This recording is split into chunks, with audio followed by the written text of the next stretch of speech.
4 novembre, Matthieu 23, Luc 20, 21. Alors Jésus, parlant à la foule et à ses disciples, dit : Les scribes et les pharisiens sont assis dans la chaire de Moïse. Faites donc et observez tout ce qu'ils vous disent, mais n'agissez pas selon leurs œuvres, car ils disent et ne font pas.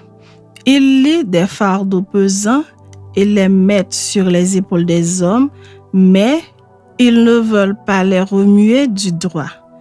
Ils font toutes leurs actions pour être vus des hommes.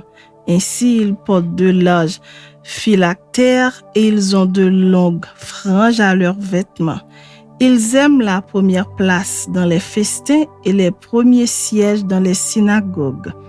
Ils aiment à être salués dans les places publiques et à être appelés par les hommes rabbi, rabbi. Mais vous, ne vous êtes pas appelés rabbi, car un seul est votre maître et vous êtes tous frères. Et n'appelez personne sur la terre votre père, car un seul est votre père, celui qui est dans les cieux. Ne vous faites pas appeler directeur, car un seul est votre directeur, le Christ. Le plus grand parmi vous sera votre serviteur. Quiconque s'élèvera sera abaissé et quiconque s'abaissera sera élevé. Malheur à vous, scribes et pharisiens hypocrites, parce que vous fermez aux hommes le royaume des cieux, vous n'y entrez pas vous-même et vous n'y laisserez pas entrer ceux qui veulent entrer. Malheur à vous, scribes et pharisiens hypocrites, parce que vous dévorez les maisons des veuves et que vous faites pour l'apparence de longues prières. À cause de cela, vous serez jugés plus sévèrement. Malheur à vous, scribes et pharisiens hypocrites, parce que vous courez la mer et la terre pour faire un prosélyte. Et quand il l'est devenu, vous en faites un fils de la géhenne 2 fois plus que vous. Malheur à vous, conducteurs aveugles, qui dites : Si quelqu'un jure par le temple, ce n'est rien. Mais si quelqu'un jure par l'or du temple, il est engagé. Insensé et aveugle, lequel est le plus grand, l'or ou le temple qui sanctifie l'or ? Si quelqu'un dit, vous encore, jure par l'autel, ce n'est rien. Mais si quelqu'un jure par l'offrande qui est sur l'autel, il est engagé. Aveugle, lequel est le plus grand, l'offrande ou l'autel qui sanctifie l'offrande ? Celui qui jure par l'autel et par tout ce qui est dessus. Celui qui jure par le temple et par celui qui l'habite. Et celui qui jure par le ciel, jure par le trône de Dieu et par celui qui y est assis. Malheur à vous, scribes et pharisiens hypocrites, parce que vous payez la dîme de la menthe, de l'âneth et du cumin, et que vous laissez ce qui est plus important dans la loi, la justice, la miséricorde et la fidélité. C'est là ce qu'il fallait pratiquer sans négliger les autres choses.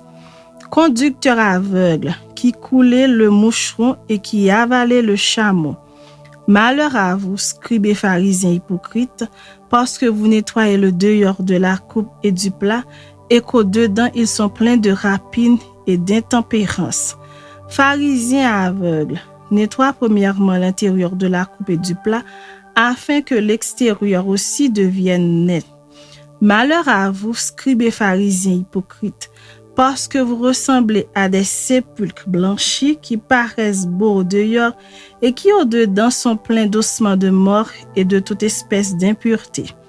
Vous de même, au dehors, vous paraissez justes aux hommes, mais au-dedans, vous êtes pleins d'hypocrisie et d'iniquité. Malheur à vous, scribes et pharisiens hypocrites, parce que vous bâtissez les tombeaux des prophètes et ornez les sépulcres des justes, et que vous dites : Si nous avions vécu du temps de nos pères, nous ne nous serions pas joints à eux pour répandre le sang des prophètes. Vous témoignez ainsi contre vous-même que vous êtes les fils de ceux qui ont tué les prophètes. Comblez donc la mesure de vos pères. Serpents, race de vipères, comment échapperez-vous au châtiment de la géhenne ? C'est pourquoi, voici, je vous envoie des prophètes, des sages et des scribes. Vous tuerez et crucifierez les uns, vous battrez de verge les autres dans vos synagogues, et vous les persécuterez de ville en ville, afin que retombe sur vous tout le sang innocent répandu sur la terre, depuis le sang d'Abel le juste jusqu'au sang de Zacharie, fils de Barachi, que vous avez tué entre le temple et l'autel. Je vous le dis en vérité, tout cela retombera sur cette génération. Jérusalem, Jérusalem, qui tue les prophètes et qui lapide ceux qui te sont envoyés. Combien de fois ai-je voulu rassembler tes enfants comme une poule rassemble ses poussins sous ses ailes et vous ne l'avez pas voulu. Voici votre maison vous sera laissée déserte. Car, je vous le dis, vous ne me verrez plus désormais jusqu'à ce que vous disiez, béni soit celui qui vient au nom du Seigneur. Un de ces jours-là, comme Jésus enseignait le peuple dans le temple et qu'il annonçait la bonne nouvelle, les principaux sacrificateurs et les scribes avec les anciens survinrent et lui dirent : « Dis-nous, par quelle autorité fais-tu ces choses ou qui est celui qui t'a donné cette autorité ?» Il leur répondit : « Je vous adresserai aussi une question.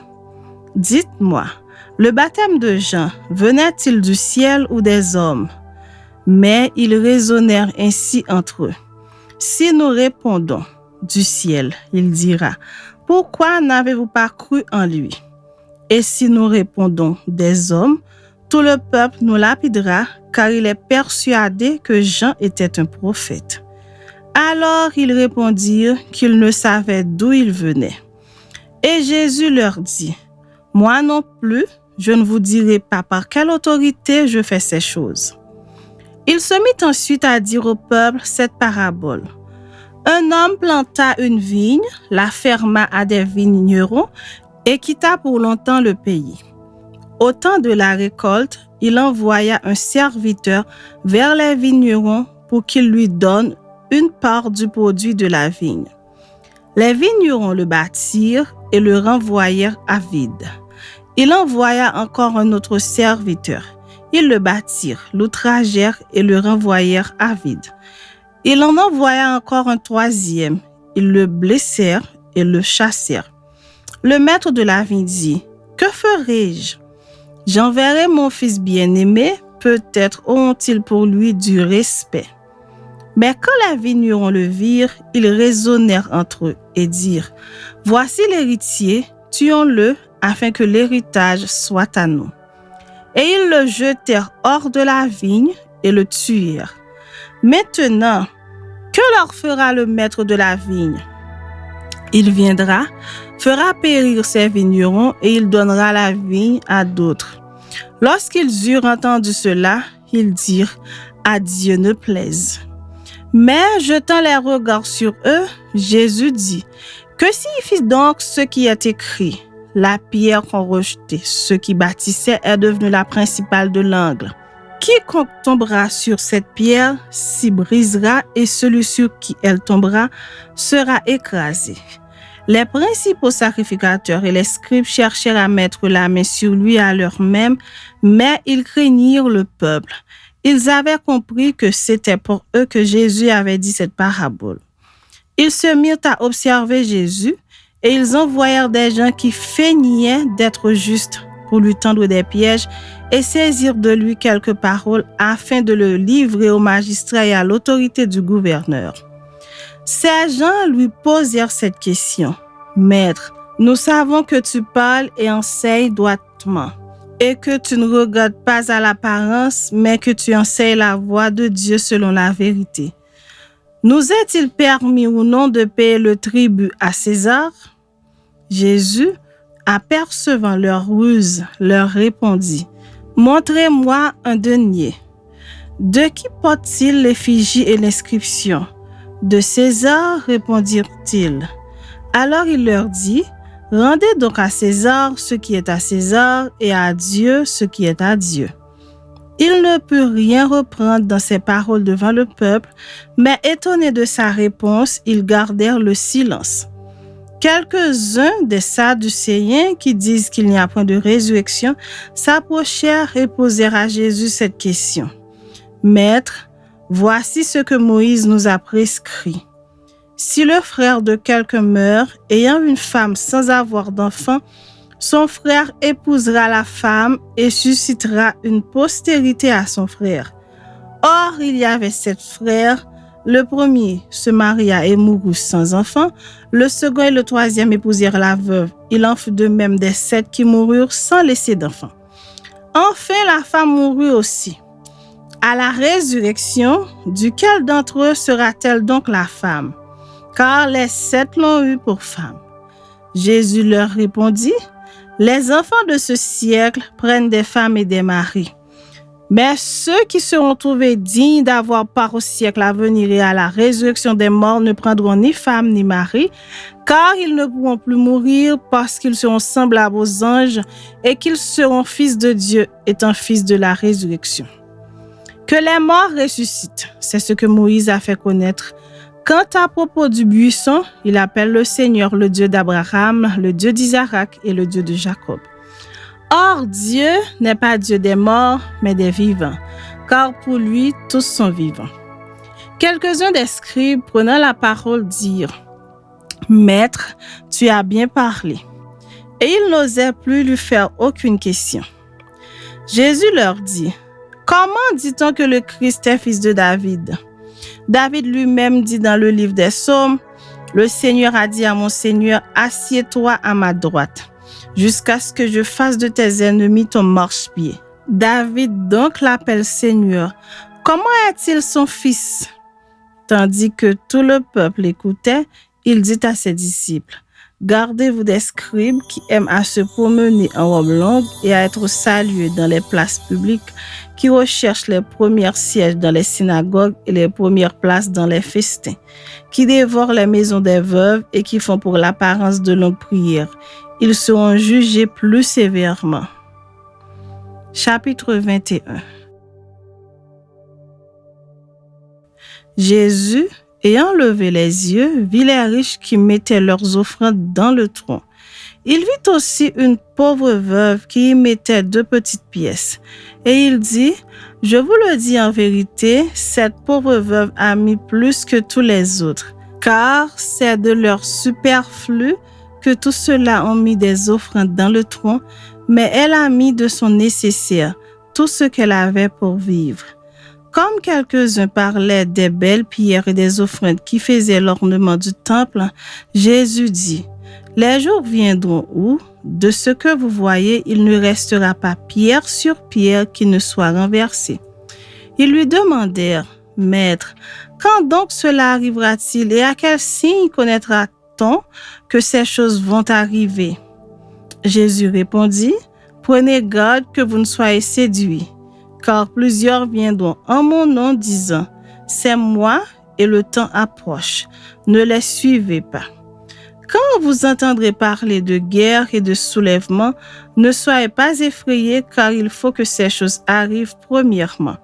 Mais ce ne sera pas encore la fin. Alors il leur dit, « Une nation s'élèvera contre une nation et un royaume contre un royaume. Il y aura de grands tremblements de terre et en divers lieux, des pestes et des famines. Il y aura des phénomènes terribles et de grands signes dans le ciel. Mais avant tout cela, on mettra la main sur vous et l'on vous persécutera. On vous livrera aux synagogues, on vous jettera en prison, on vous mènera devant des rois et devant des gouverneurs à cause de mon nom. Cela vous arrivera parce que vous serviez de témoignage. Mettez-vous donc dans l'esprit de ne pas préméditer votre défense. Car je vous donnerai une bouche et une sagesse à laquelle tous vos adversaires ne pourront résister ou contredire. Vous serez livrés même par vos parents, par vos frères, par vos proches et par vos amis, et ils feront mourir plusieurs d'entre vous.